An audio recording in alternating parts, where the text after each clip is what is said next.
Roger Goodell, the commissioner of the NFL, has, quote, no doubt that the league will eventually have teams that are outside the United States of America. Look at that. I have no doubt that this will happen one day at some point. He doesn't give a time frame for it. He doesn't say this is the franchise that will move or will be expanding. But I got to tell you, this is one of my, I wouldn't call it a fear. This is one of the ideas that's been floated out there by the NFL that bothers me so much. It irritates me, actually, the idea that there would be a member of the NFL, the National Football League, not the International Football League. Are they going to change the title? It's like going back to the days, pre-Super Bowl era when the league looked different. Now, would we have to change the acronym so that it's not the NFL? So Roger Goodell goes on to say that at that point, they would likely have a Super Bowl outside the United States. So that was kind of the conversation with Marcus Kuhn. I think actually this was born out of him asking if a Super Bowl could potentially be scheduled and planned and then held outside the USA. And what Roger Goodell said is, well, that's a possibility, but that we need to have a team in whatever city that is first. And that's really the plan, the prototype for the NFL with its new stadiums is they essentially commit every time an NFL owner or an ownership group builds a new stadium, they commit to having a Super Bowl in that stadium. So think back to when you had the new stadium in Minneapolis. Obviously, it's indoors, but there was a Super Bowl there not long after. SoFi Stadium in Los Angeles is about to hold its second Super Bowl since it opened. And is it 6 years, maybe 6 years, 7 years that the stadium's been open for the Rams? Stan Kroenke, of course, the owner of the Rams who moved them from St. Louis to LA or back to LA. He's the one that was behind building the new stadium. And of course, the Chargers are now there too. And so the process is generally that they have a couple years. Sometimes it's only one season in a new stadium, Vegas being another recent example of a stadium that was built that then got to host a Super Bowl. And so if they were to send a Super Bowl outside the United States of America, which I do not love, I hate the idea actually, they would first have to go through at least a season, maybe two, of international football to be sure that all the safety concerns were addressed, that the stadium and the field were in the condition that they would need to host a Super Bowl, that the Super Bowl itself could manage the influx of all the, and this would be global, the global media that would descend, not to mention, could the teams get in and out of there? What's the process for travel, right? So they've now got games. In fact, it's 61 regular season games outside the United States now, 61 and counting that they've had because they've been expanding their international presence and footprint for years. And every year they add another one here or there. And most recently, it's Australia. Okay, so in 2026, this is a new record. 9 games outside our U.S. borders. And you'll get the 3 in England. I think it's 2 different stadiums in England. They've got one in Brazil, of course. I was just seeing that the game in Rio, not Reno. I don't think they've got a stadium ready for an NFL team.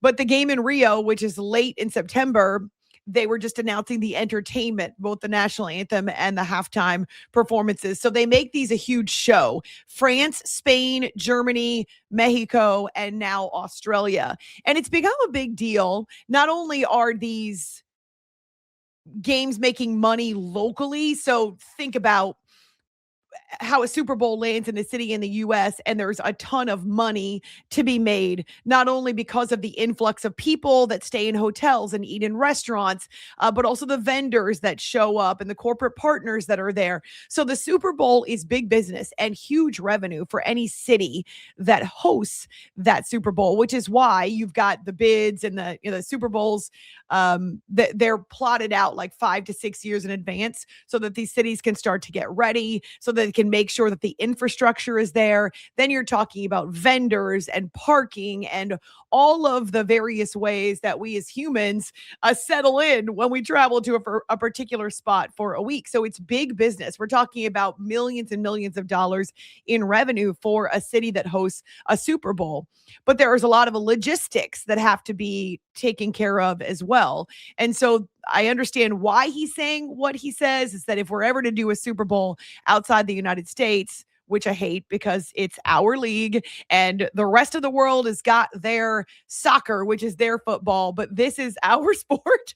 And not just that, it makes big money for the cities in the United States, but it's more than that. So going back to these 9 games that we'll have in 2026, it's like a Super Bowl for the cities that host them. Now, a lot of these cities are using their soccer stadiums, their football stadiums. They're used to seeing massive crowds, sometimes unruly crowds. But the safety aspect and the personnel that the NFL has to have on the ground for an international game, it's massive. And so when you think about the travel for the particular teams, we know these teams sometimes adopt different travel plans to try to see what works. Jacksonville has been the favorite team, the favorite son for the London game. So they've actually stayed in a week to try to acclimate overseas.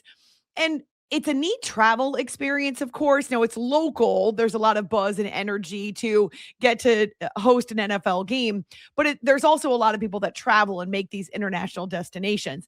That's great when it's a one-off, or in the case of the NFL this season, a 9-off.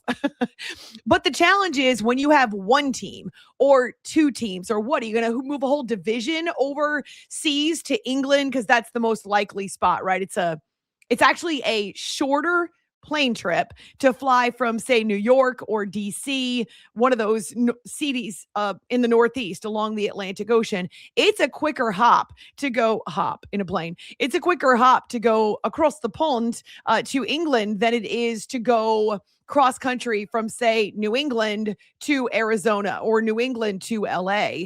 And so it's not so much the length of travel, it's just the logistics, especially for divisional games. If you're going to move the entire AFC South from the Titans and the Jaguars and take that whole division, the Colts and the Texans, and I'm just spitballing here because it's the Jaguars who often are part of the international presence. I actually think that Roger Goodell and the NFL want the English fans to develop more of a relationship and almost like they adopt Jacksonville so I can be a fan of the Jaguars because I see them every year type of thing. So if you're not going to move an entire division out there across the pond or to another international location, well, then you're talking about one team that has extraordinary travel demands that really put it at a disadvantage, and you no longer have a level playing field. So you can't just move one team, and I don't know that you can move two teams either, because still those teams will have to log so many more miles. It's like putting a team in Hawaii or in Alaska. The travel becomes almost overbearing, and again can be a negative, whether it's free agency, whether it's people not wanting to live off the US mainland, or just in general, knowing that you're going to spend a hell of a lot more time on planes than any other franchise in the NFL. And so there's a logistical question too. And I don't know how they work it out, but I do know it's massive revenue to think about having these games, which is why they keep sending more outside the United States, to think about having these games overseas because they're a novelty and people flock to them. And again, American fans will make these travel destinations too, but I just don't know how it works to have a team outside the United States of America. And then here's the deal. If you're going to keep your 32 teams here in the United States, because what owner is going to say, sure, I'll leave Houston and I'll move to London? I don't know how many NFL owners are going to want to pick up their entire operation and move it to another country for a lot of reasons. But then two, talk about the ultimate smack in the face. If you were to remove an NFL franchise, which not only employs a ton of people, but can be the heartbeat of a city, you're going to move that franchise to another country and leave a fan base devoid. That to me seems like the ultimate betrayal. again, the NFL owner in that particular city would have to be on board. And I don't know how many of them would be willing to move their franchise overseas and to leave their home, so to speak. Now, maybe you end up having two new expansion franchises or a whole new division. And oh my gosh, talk about upsetting the apple cart. But the travel alone and the idea of moving one of the franchises from the NFL, those are two major questions that I don't ever really get answers from, and we don't hear the league address those publicly. But again, going back to Roger Goodell's quote to this German TV outlet, RTL/NTV, at some point there will be NFL teams. So his is plural. At some point there will be NFL teams outside the USA. I have no doubt that this will happen one day. And then, of course, the idea would be that that home stadium or stadiums would be able to host Super Bowls as well. I got to think we're talking at least 10 to 15 years down the road. But you know what? They are movers and shakers in the NFL. And Roger Goodell's stated goal when he became commissioner was to turn the league into a $25 billion a year industry. And it certainly is, because everything the NFL touches seems to turn to gold. I just know that this would require a lot of change and upset. And there's no doubt that some NFL franchises or fan bases are going to be left holding the bag. I don't know about the logistics. Maybe there's an owner who's going to volunteer, but it's crazy to even think about right now in